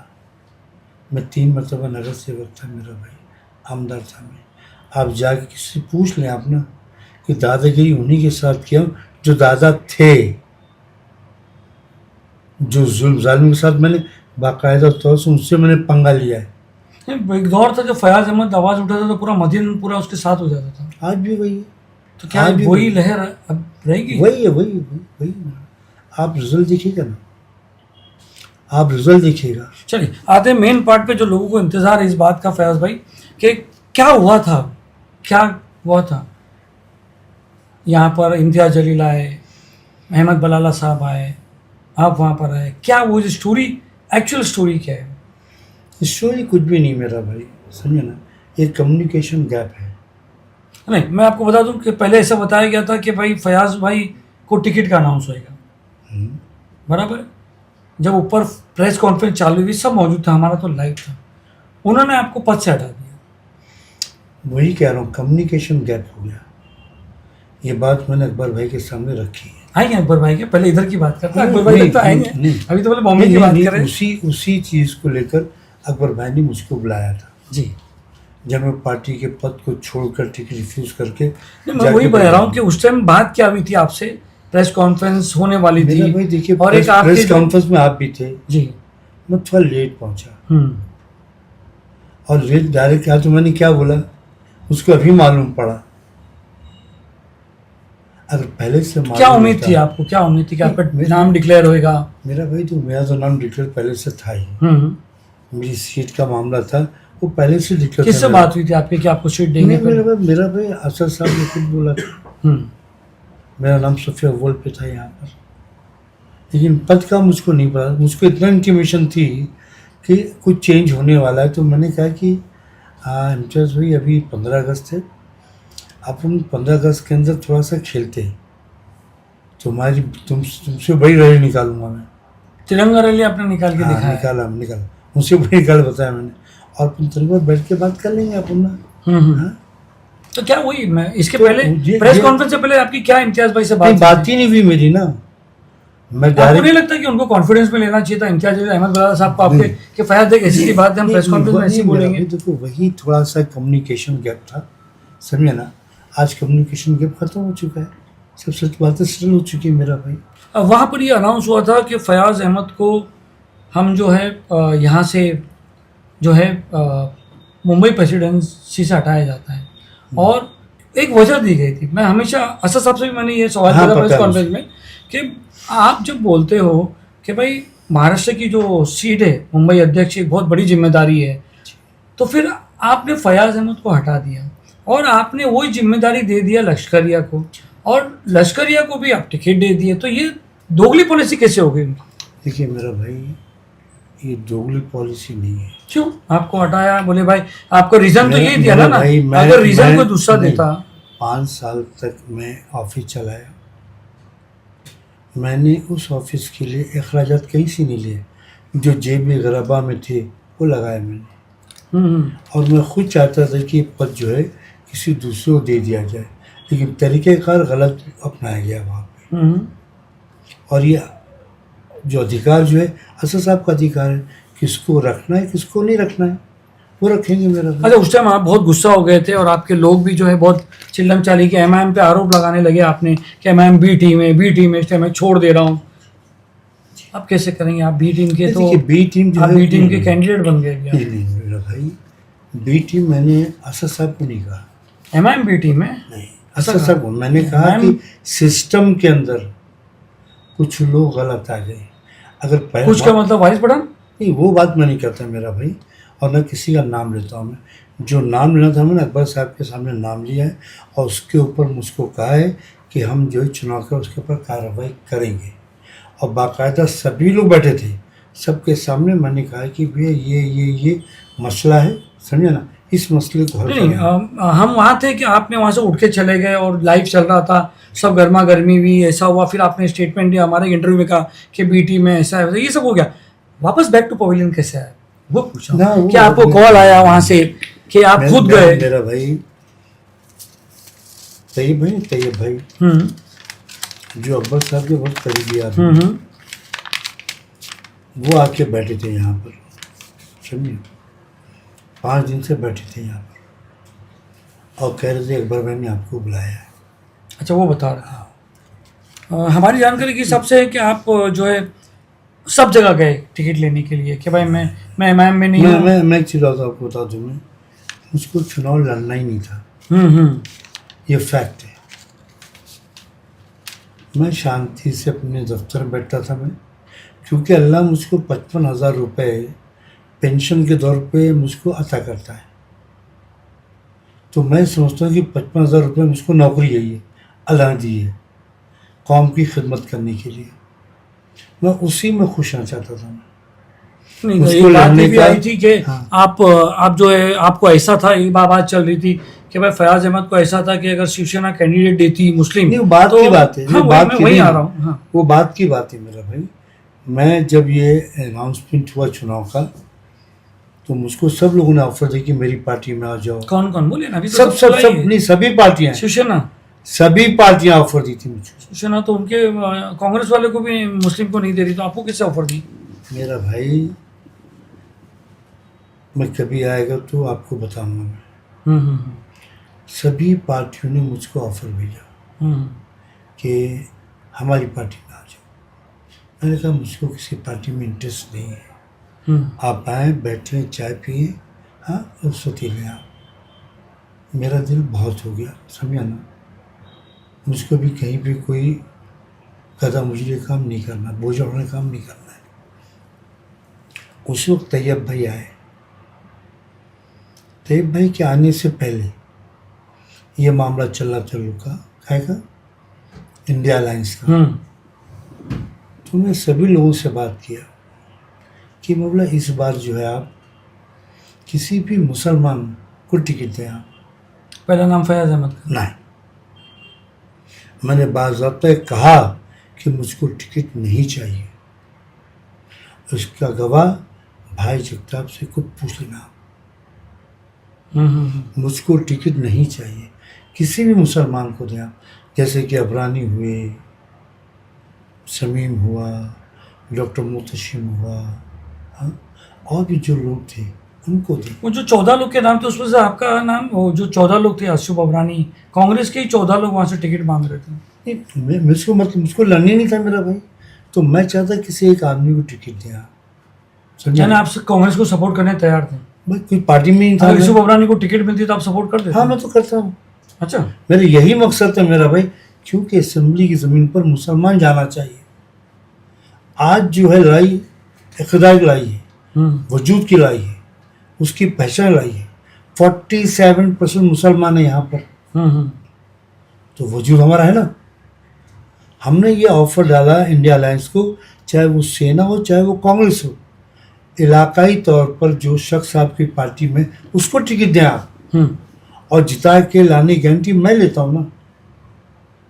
मैंने बसाता खुद ये कहा है कि जिता के लाऊंगा मैं, और अगर नहीं दोगे आप तो फिर मैदान में तुम्हारे सामने मैं रहूँगा। उसकी वजह भी है कि पार्लियामेंट के चुनाव में पूरी कौम सिमट के एक आदमी को साथ दी, जबकि उस आदमी को, उस टाइम आपने क्या किया था, किसको सपोर्ट? मैं इमाम का अध्यक्ष था, मैंने उम्मीदवार खड़ा नहीं किया यहाँ पर। सबको कहा कि इंडिया अलायंस का सपोर्ट करो, मैं नाम ही लिया, सेना का काम करो आप, इंडिया अलायंस का सपोर्ट करो। अगर मैं, असद साहब ने बोले थे ऐसा बोलने को कि वो आपकी मर्जी थी? वो मेरी मर्जी थी। असद साहब ने ऑब्जेक्शन नहीं लिया? कोई ऑप्शन नहीं लिया मैंने, कोई ऑप्शन नहीं लिया। मैंने अपनी मर्जी से जो है बम्बई शहर में काम किया। शिवसेना को आपने वोट दिलवाए? मैं दिलवाया ना, मैं इंडिया अलायंस को दिलवाया। यानी एक लहर चली थी, वो तो एक लहर थी कि भाई मेरा भाई हमको ख़त्म करना था, समझे ना, इसके लिए हम लगे थे चक्कर में जी। अगर हम चाह लेते लड़ना तो यहाँ से जीतना नामुमकिन था के लिए। अच्छा फैज भाई, एक बात बताइए, आपका वहाँ से हटना, ये होना, फिर मतलब बहुत सारी चीज़ें बाद में भी, अचानक एक दिन ऐसा आता है कि आपकी फोटो आ जाती है अकबर अबू के साथ। ये क्या, ये कौन सी पॉलिटिक्स थी? वही तो बात बता रहा हूँ आपको। वो पॉलिटिक्स कौन सी थी कि अचानक ही? मेरा भाई जब यहाँ तैयब भाई आए, 6 दिन तक बैठे थे यहाँ पर, तो मोइन मियाँ के पास गया मैं, बोला हजरत तैयब भाई आए हुए हैं, वो कह रहे हैं हैदराबाद चलिए आप, मैं क्या करूँ? बोले फैज जाना चाहिए आपको, बात करने में गुरेज नहीं है आपको ना, आपका मत जो है वो ठीक है ना, लेकिन इखलाक की बुनियाद पर आपको जाना चाहिए। तब यहाँ से मैं गया। ठीक है, फिर जब मैं यहाँ गया, वहाँ से वहाँ गया, तो पूरी मंडली बैठी हुई थी। कौन कौन था? अब उसका नाम नहीं लूँगा मैं वो था, इंटरनल मैटर था वो, वहाँ सब बातें हुई। जाहिर बात है, बलाला साहब 2.5 घंटे तक का, बलाला साहब और वो तो हो ही गए इम्तियाज जलील, क्योंकि उनसे ही नाराजगी थी। 2.5 घंटे तक बैठे थे हम लोग, और बहुत खुशगवार माहौल में बातचीत थी। और अकबर भाई ने कहा कि अगर आप लड़ोगे तब मुंबई आऊँगा मैं। अकबर भाई, आप लड़ोगे तो मुंबई आऊँगा मैं। अच्छा, सबसे नहीं बात थी कुछ? असद साहब ने अकबर भाई को यहाँ का इंचार्ज बनाया है, समझे ना। उन्होंने कहा आप लड़ोगे तो मैं आऊँगा मैं। तो मैंने उनसे कहा कि सर एक बात है, मैंने वादा किया है इंडिया अलायंस से कि अगर इंडिया अलायंस किसी मुसलमान व्यक्ति को सीट दे देगी तो मैं उसका काम करूँगा। एक ईमानदारी से बात पूछूं, जवाब दोगे? अगर इंडिया अलायंस से कोई मुस्लिम खड़ा होता, जैसे अबरानी हो जाता, मैं ड्रॉप और यहाँ की मेरा सवाल आगे बात है, और सामने आपको यहाँ पर बोला जाता कि आप एमएम से खड़ा करो, तो फैज अहमद क्या करते? नहीं खड़ा होता। पक्का? नहीं, ठीक है, मैं ज़ुबान का पक्का हूँ। मैं ये बात अकबर भाई को मैंने बोला। ठीक है, फिर? कहा ठीक है बोला। जब एक आदमी इतना बड़ा दिल दिखा रहा है अपने को, कैसे इनकार करोगे आप? तो अकबर भाई ये नहीं बोला कि आपने हमारे को बी टीम बोला, ये बोला, ऐसा कुछ नहीं बोला, बात नहीं? कुछ नहीं बोला। जब पार्टी कुछ समझ में नहीं आता मेरा कि भाई सवाल पर, जब आप उन पे इल्जाम लगा चुके हो, फिर मेरा वो आपको बुला मेरा रहे। भाई जो बातें मैंने की उसको साबित भी करूँगा सामने। अच्छा, कहीं ऐसा तो नहीं मैम को लगा यार अभी फयाज भाई बागी हो गया है, तो क्यों ना कहीं ऐसा तो नहीं कि अपना कैंडिडेट वहाँ पर जीतेगा नहीं, इसलिए इसी को पॉलिश कर दो, ऐसा कुछ? ऐसी कोई बात नहीं थी मेरा भाई। और मैं इंतकामी कार्यों पे यकीन नहीं करता हूँ मेरा भाई। किससे इंतकाम होगा? अपनों से इंतकाम होगा? नहीं, ऐसा वो पार्टी सोचेगी, आपकी सोच नहीं है, उनकी सोच। नहीं, वो भी जानते हैं कि मैं कभी किसी भी अख्तलाफात की राजनीति पर यकीन नहीं रखता हूँ। समझे? और मेरा मोहल्ला है, कुछ भी नुकसान होगा तो यही तो मेरा उनको नुकसान मालूम, यही तो नहीं, कुछ भी नुकसान होगा यही मेरा तो होगा ना। इमाम वाले को मालूम पड़ेगा भाई ये मोहल्ला फयाज का है। नहीं मेरा भाई, ये मोहल्ला मेरा है, बिल्कुल मेरा है। तो मैं इस बोलते हैं ना मोहल्ले का क्लास में जो सब में नटखट बच्चा रहता है उसी को मॉनिटर बना दो तो क्लास सुधर जाती है। मेरा भी जब नटखट था तो बात और नहीं, मतलब अभी इस पर- नटखट नहीं हूँ मैं, मेरे पोते हो गए 3-3 4-4 पोते। एक छोटा सा सवाल है कि एक आदमी फयाज अहमद जो है एक पार्टी को बोलता है बी टीम में, फिर वो पार्टी उसको नज़रअंदाज करके अकबर भाई आपको बुला के, अकबर भाई की हम भी बहुत इज्जत करते हैं, हमारे से भी बहुत उनके अच्छे बहुत प्यारे रिलेशन है, इंसान, बहुत बहुत प्यारे इंसान हैं, और जो तरह से बताया जाता वैसे तो बिल्कुल ही नहीं है माशाल्लाह। जी नहीं, जी नहीं। तो हमारी भी मुलाकात हो चुकी है बहुत बार, और बहुत बार फ़ोन पे भी बात होती है, तो वो एक अलग शख्सियत है। तो वो जैसा आदमी आपको बुलाता है, समझाता है, और फिर बाद में आपको टिकट देता है। आपको टिकट देना मतलब वारिस पठान की टिकट काटना, देखिए, इसको कैसे लेंगे आप? नहीं मेरे भाई, हम्म। टिकट काटने की बात तो मेरे सामने नहीं हुई है। नहीं नहीं, ये तो सिंपल सी टिकट बात है देने ना। की बात है, जो है मेरी बात चली, मैंने अपनी जो बात रखनी थी रख दी, हम्म। उसके ऊपर फैसला जो है चुनाव के बाद होगा, समझे ना। जो मेरे ख्यालात थे आज भी वही ख्यालात थे, मैं अपने सवालों से पीछे नहीं हटा हूँ, लेकिन सवाल मैंने डाल दिया है अकबर साहब के सामने, और मुझको यकीन है कि सवालों का हल चुनाव के बाद क्या हो सवाल जाएगा। था आपका? नहीं वो नहीं बता सकता क्योंकि वो वारिस पठान के रिलेटेड? नहीं नहीं ऐसे वो आपको दिया टिकट इसलिए वारिस पठान को भिवंडी में भेज दिया गया, जो उसका इलाका है नहीं, जो उसको। मेरा बीवी लगा कहाँ तो था, इसमें पांडव फयाज से का यहाँ हाथ पर आया था है? मेरा। फयाज का हाथ है? नहीं नहीं मेरा भाई, वो कुछ वैसे तो होएगा भाई, नहीं, तुम्हारा- तो नहीं, कुछ वक्ती तकाजा होगा उसके अंदर, और जो पार्टी का है वक्त आपके साथ है। वक्त तो मेरे साथ में हमेशा रहा मेरा भाई, अल्हम्दुलिल्लाह। अल्हम्दुलिल्लाह। अल्लाह का एहसान है, हम्म। अल्लाह का एहसान मेरा भाई, यहाँ पर रब का करम है। तो यानी अभी भी कुछ शेड्यूल होना बाकी है इलेक्शन के बाद। जो बातें थी वो मैंने अकबर साहब को बता दी, और मुझको भरोसा है कि उसके ऊपर जल्द से कार्रवाई होगी। यानी फयाज भाई की डिमांड पड़नी है कि वारिस पठान पे कार्रवाई हो। नहीं भैया, ये तो मैंने जो बातें हुई, क्या हो गया तो वारिस पठान और आपके बीच में, ऐसा क्यों था? नहीं मेरा दो भाई- महल में एक तलवार नहीं रह नहीं, सकती थी? देखिए मेरा भाई, हर इंसान की अपनी सोच होती है, वो अपनी सोच का मालिक है, मैं अपनी सोच का मालिक हूँ। नज़रियाती इख्तलाफात हो सकते हैं, लेकिन जब वो एक पार्टी में रहते हैं तो नज़रियाती इख्तलाफात को दरगुजर करना पड़ता है अपने को। अच्छा, अभी जैसे कि एक नेगेटिविटी थी एमआईएम के बारे में, किसी को भी लेके, वारिस पठान को लेके 2019 में असद साहब ने खड़े रह के वहाँ पर अपने लोगों की गलतियों की माफ़ी मांगी, और बाद में ये नेगेटिविटी जो चल रही है, और बीच में अभी ऐसा हो गया, आपको हटा दिया गया, ये हो गया, एक नेगेटिविटी को आप इसको, इसका खामियाजा आपको आपके इलेक्शन में भुगतना पड़ेगा। देखिए, जो सियासी जमातें होती हैं, ये सब चीज़ें सियासी जमात का हिस्सा है। आज कांग्रेस पार्टी के अंदर नहीं है, सेना में नहीं है, भाजपा में नहीं है, हर पार्टी के अंदर कुछ लोग नेगेटिव सोच रखने वाले लोग होते हैं। सर इमाम पार्टी के अंदर कुछ लोग हैं, और उनका मुखालफत हम भी करते हैं, वो लोग भी करते हैं। हाँ, उसमें तो कोई बात नहीं मेरा। अच्छा, अभी जो आपकी कॉन्स्टिट्यूएंसी है वहाँ पर बहुत घमासान चल रहा है, एक तरफ शिवसेना की, शिंदे ग्रुप की, बीजेपी गढ़ की, जो है लास्ट ईयर जो लास्ट इलेक्शन में यामिनी यादव है, दूसरी तरफ आप ही के लोग आपके सामने हैं, जैसे अभी एक शमीम अख्तर ने तो जो है एमवी की लहर से एमआईएम कैसे निकलेगी, बचेगी? मेरा भाई, ये दोनों एक ही है। एमआईएम ये दोनों एक ही है, वो दो क्या? दोनों सेना शिवसेना और सेना अच्छा शिंदे और दोनों एक ही है। ये चुनाव के बाद एक ही खेमे में जाएंगे हम लोग। मगर आपने तो कहा ना कि आपने इनको खुद वोट दिलाया इंडिया अलायंस को। इंडिया अलायंस की बात किया मैंने, मैंने सेना की तो बात उसमें तो नहीं सेना ही खड़ी थी ना, की। वो सेना, कांग्रेस, समाज, सब पार्टियां थी उसके अभी भी अंदर। इंडिया अलायंस है। इंडिया अलायंस की बात, मैं यहाँ पे बात सेना की कर रहा हूँ। मैं हम्म। सेना के हक में अलायंस है ना। सेना के हक में टिकट आई है। समझे? मेरा एक ही बोलना था कि किसी भी मुसलमान को टिकट दो आप, और मुसलमान जब जीतेगा तो हिंदू मुसलमानों के बीच में जो गैप है वो ख़त्म होगा, हिंदू वोट डालेगा। अच्छा, ये मुसलमान लोग कहते हैं कि मुसलमान को वोट दो, टिकट दो, टिकट दो, टिकट दो, तो एक तरफ से जो नॉन मुस्लिम कम्युनिटी वो नाराज नहीं होती कि यार ये बार बार ये हिंदू मुस्लिम की टिकट मुसलमान क्यों मांगते हैं? मेरा भाई, ये बातें आप सोचते हैं, नहीं, काम ये दूसरे लोग- बातें आप सोचते हैं मेरा भाई। मुसलमान तो बेचारा है, कमज़ोर है, लाचार है, समझे ना। मुसलमान बेबस है, इसको हमेशा नेताओं ने लूटा है, ज़लील ख्वार किया है।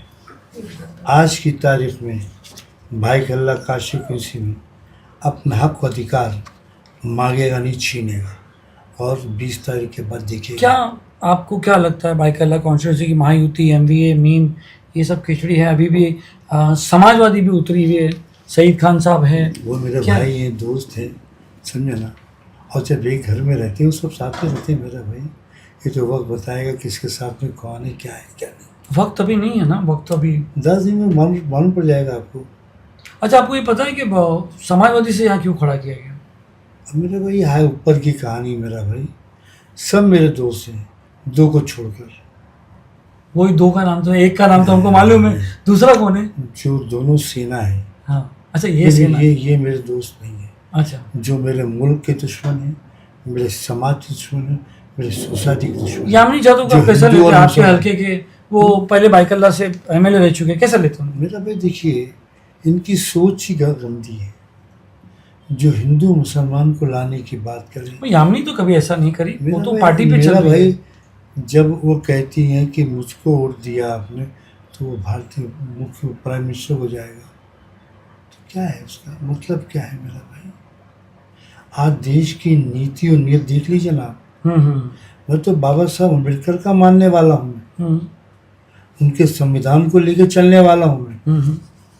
और वो लोग संविधान को ख़त्म करने वाले लोग हैं, संविधान के खिलाफ काम करें, सिर्फ नाम के लिए संविधान लेके चलते हैं। उनकी सोच में संविधान कहीं नहीं है, और मेरी सोच में संविधान सबसे परी है। संविधान है तो हिंदुस्तान है, संविधान है तो देश है, संविधान है तो हिंदू, मुसलमान, सिख, ईसाई सब उसके अंदर शामिल है। ये देश संविधान के तहत चलता है। आपके कैलकुलेशन के हिसाब से कितने वोट चाहिए भी आपको बाइकल्ला से? कुछ तो कैलकुलेशन किए होगे ना? देखिए मेरा 45-42,000 हो जाएगा। 45-42,000 आपको उम्मीद है मिलने वाले? 100%। कितने वोटर हैं इधर बाइकल्ला में टोटल वोटर? मेरा भाई 1,22,000 वोट से मुस्लिम है। तो सिर्फ आप मुस्लिम वोट पे ही हो? दलित भी मेरे साथ। तो वही बोल रहा हूँ, परसेंटेज क्या है? मेरे पास दलित भी है, पारसी भी है, क्रिश्चियन भी है। वो तो आपने बताया ना आपके घर में हिंदुस्तान है। सबसे बड़ा कमाल यही है। तो ये कमाल इलेक्शन में दिखेगा? बिल्कुल दिखेगा। और मैं सब अगर सब फैक्टर्स आपके और मैं ऐसा कहूँ कि आपके खड़े रहने से, मैं क्या पब्लिक कह रही है कि फयाज अहमद के कहने से, खड़े रहने से जो है वो बीजेपी को फ़ायदा होगा, यामिनी को फ़ायदा होगा, मुसलमान वोट टर्ने के लिए खड़ा किया गया। इस इल्ज़ाम को कैसा लेते हो आप? मेरा भाई जिसकी बात कर रहे हैं आप, एक मरतबा जिताया हमने एनडीए के नाम पर, एमएलए भी उनको जिता दे हम, फिर कारपोरेशन में भी जिता देंगे हम। मतलब हम क्या पोछा मारेंगे क्या घर में? हाँ, क्या मुसलमान से पोछा मारने के लिए है? आप एमपी लड़ें या बने, एमएलए बने, नगर सेवक बने, हाँ? तो आप किस तरह से बोलते हैं कि मुसलमान सिर्फ आके पोछा मारे आपके यहाँ पर? हम भी इंसान हैं, हमको भी दर्द होता है, हमको भी अपने बच्चों के मुस्तकबिल में सोचना है। और आज की तारीख में जहाँ 47% मुसलमान हैं, उसका भी हक है असेंबली के फ्लोर पर जाने का, उसका भी हक है नगर पालिका के फ्लोर पर जाने का, देश के संविधान में बैठने का। और देश का संविधान जहाँ से बनता है, जहाँ चलता है, वहाँ पर भी मुसलमान होना चाहिए। मैंने तो कहा था आप दो, लेकिन आपने नहीं दिया। आपकी मंशा साफ है कि मुसलमान को आप किस नजर देखते हैं कि मुसलमान सिर्फ वोट देवे, कभी इक़्तिदार उनको दोगे नहीं। अच्छा, आपने एमवीए को, महाराष्ट्र विकास आघाड़ी को जिताने की बात कही थी, मेहनत की आपने। जब ये लोग वक्फ बिल के टाइम पे सब उठ गए थे एमपी, तब आपको लोगों ने नहीं पूछा कि फयाज तुमने तो कहा था इसको वोट दो, अभी तो हमारे वक्फ बिल के टाइम पे ही उठ गए, चले गए? मेरा भाई उसके खिलाफ सारा मुस्लिम समाज है। वक्फ बोर्ड का मसला मुसलमानों का मसला है। क्या यही मुद्दा आपका रहेगा चुनाव में? बिल्कुल रहेगा। और क्या क्या मुद्दे आपके? तो यही मुद्दे हैं, जो दिखता है वही बिकता है। डेवलपमेंट में कैसा है? मतलब फयाज भाई, अगर अभी एमआईएम और ये एकदम कम्युनल पार्टी की बात हो रही है, बाइकल्ला के डेवलपमेंट में फयाज अहमद के बारे में क्या है? सबसे बड़ी चीज़ है इस देश में महंगाई, एक सबसे बड़ा मुद्दा है। ये एक एमएलए कैसे ठीक कर सकता है? ये तो खरीद नहीं सकता है कि एमएलए ठीक। मेरा भाई कम से कम, अब जैसे मैंने अपने इलाके में ड्रग्स को साफ किया, 80% साफ किया कि नहीं किया मैंने? हम्म। मेरे यहाँ पर YMCA ग्राउंड चले जाइए 7 बजे के बाद 1000 बच्चे फुटबॉल टीम लेते हैं वहाँ। सही बात। 6 एकेडमी है और 16 फुटबॉल टीम। उससे महंगाई कैसे कम होगी? मैंने किया ना। हम्म महंगाई कम करने की बात मैं नहीं कर सकता हूँ, सरकार की नीतियों में तब्दीली लाऊंगा मैं, तब ये काम होगा। आज के टाइम पे रोजगार नहीं है। मैं एक बात बोलता हूँ मैं कि रोजगार के लिए क्या करेंगे आप? मैं ये चाहता हूँ कि स्पोर्ट्स कोटे के अंदर आप उसको बढ़ाएं, 5% करें, ताकि बच्चे लोग फुटबॉल ज़्यादा खेलें, कोई भी बास्केटबॉल है, क्रिकेट हो, ज़्यादा खेलें, और उसमें कोटा जाएगा तो जॉब मिलेगा आपको। जॉब मिलेगा तो नौकरी मिलेगी, नौकरी मिलेगी तो घर में खाना चलेगा। जब तक अपने वो पर्याय नहीं बनाएंगे, जब तक का कोई काम मदनपुरे के डेवलपमेंट के बारे में कुछ सोचा आपने? देखिए, ये जो मामला जो है सब पुरानी इमारतें वहाँ पर है। जब मैं था MLA तो उस वक्त मैं किसी को बोल रहा महाड़ा से पैसा मत लो आप। अभी एक बिल्डिंग आपके यहाँ गिरी। जी, मैं गया था। महाड़ा से पैसा मत लो आप, क्योंकि महाड़ा से पैसे लोगे तो आपका भाड़ा बढ़ेगा। तो मेरे पीरियड के अंदर 10 लाख से लेकर 12 लाख रुपए मैंने अपने फंड से दिया और बिल्डिंग को रिपेयर किया। और ये बिल्डिंग का मसला जो है बहुत ही खतरनाक है। 100 साल पुरानी बिल्डिंग है। उसका धीरे धीरे विकास हो रहा है, डेवलपमेंट हो रहा है। और क्या सोचा आपने बाइकल्ला के बारे में? देखिए, बाइकल्ला में सबसे बड़ा महंगाई का मुद्दा है, ट्रैफिक है, बेरोजगारी का मसला है, एजुकेशन का मुद्दा है, हेल्थ का मसला है। हर फैक्टर्स में काम की ज़रूरत है। आज नायब सुलझाइए आप, वो 1 मिनट में काम ही नहीं होता है। आदमी परेशान हो जाता है। वहाँ पर इलाज होता है, लेकिन इलाज कराने के लिए जो आदमी तो खुद बीमार पड़ जाता है। उर्दू मरकज की जो पॉलिटिक्स थी उसके बारे में क्या कहना?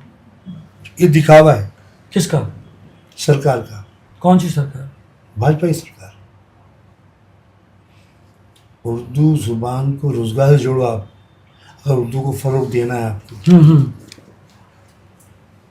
जब जुबान को रोजगार से जोड़ोगे आप, तब कौम में तुम्हारा वसाइल पैदा होगा। ये तो उर्दू मरकज के लिए यामिनी जादव ने असेंबली में आवाज़ उठाई थी। दिखावा है मेरा भाई। उर्दू मरकज को उर्दू का फरोग देना है आपको, तो रोजगार से जोड़ो उर्दू को आप। नहीं, आपका क्या है? मरकज होना चाहिए बाइकल्ला में?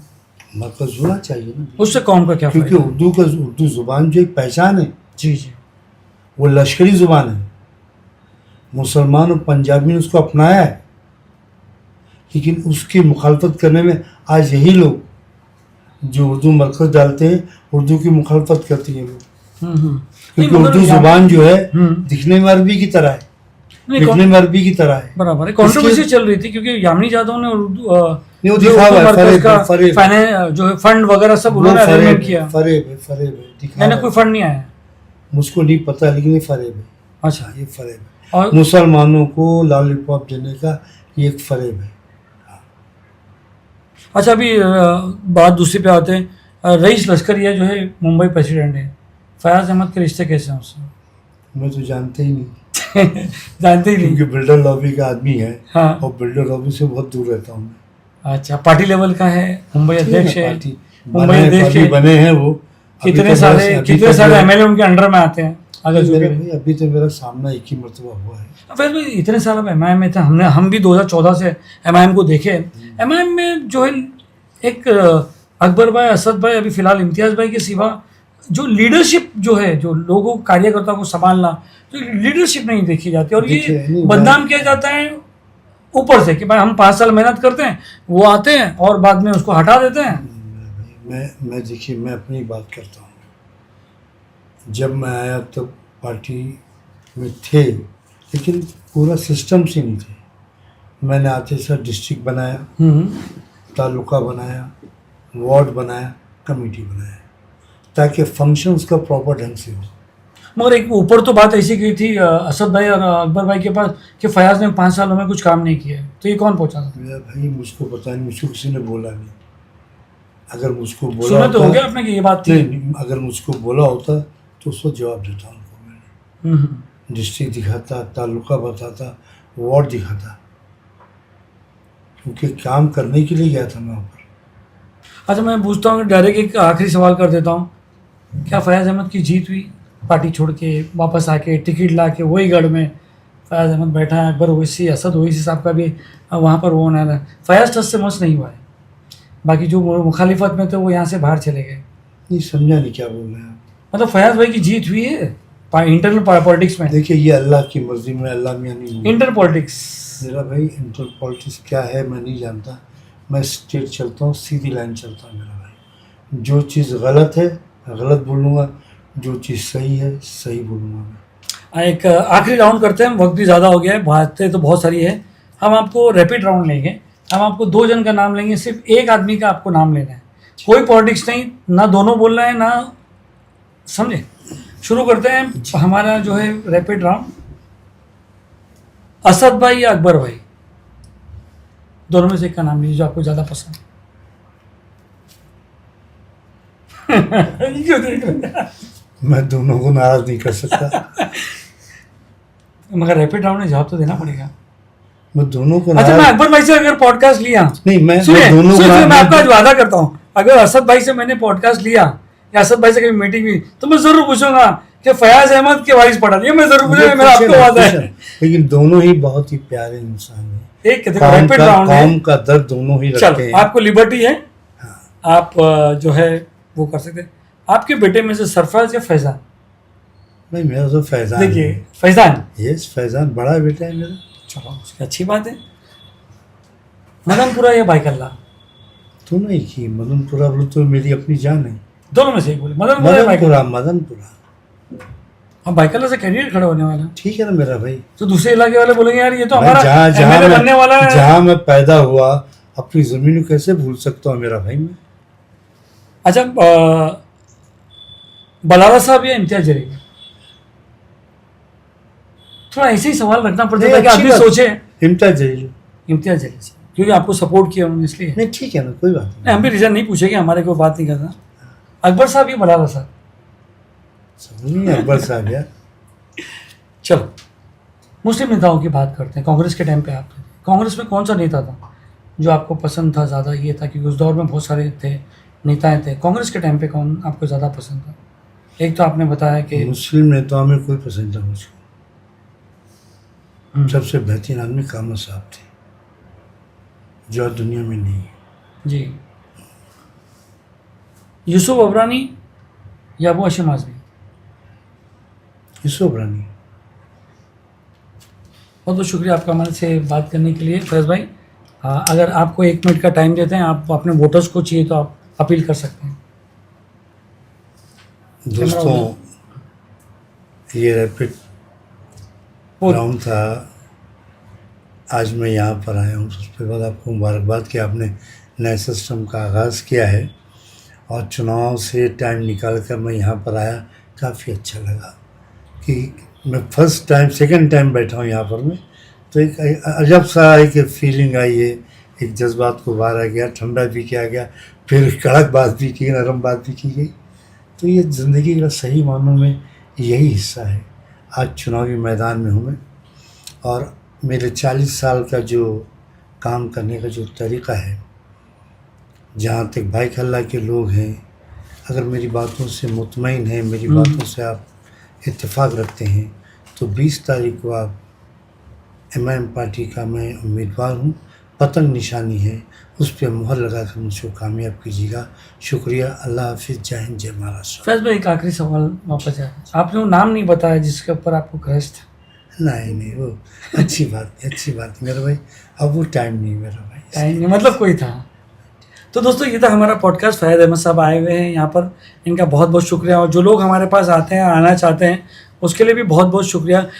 हम चाहते हैं कि फयाज भाई गली न्यूज़ के लिए एक सब्सक्राइब और लाइक की अपील कर दे कि हमारे चैनल का, अगर आपको मुनासिब लगे तो। बिल्कुल मेरा भाई, ऐसे चैनल्स को लाइक भी करना चाहिए, सब्सक्राइब भी करना चाहिए, क्योंकि हमारी आवाज़ को आप तक पहुँचाते हैं। जी, तो दोस्तों ये तो फयाज अहमद साहब। हमारे पॉडकास्ट कैसा लगा आपको, कुछ सजेशंस है तो आप बता सकते हैं। ऐसे बहुत सारी चीज़ें हम लेके आएंगे, कुछ आइडियाज़ हैं तो आप बताइए। जब तक के लिए आप ऐसे ही अच्छे पॉडकास्ट देखने के लिए आप हमारे चैनल को लाइक करें, सब्सक्राइब करें। सलीम शेख, गली न्यूज़।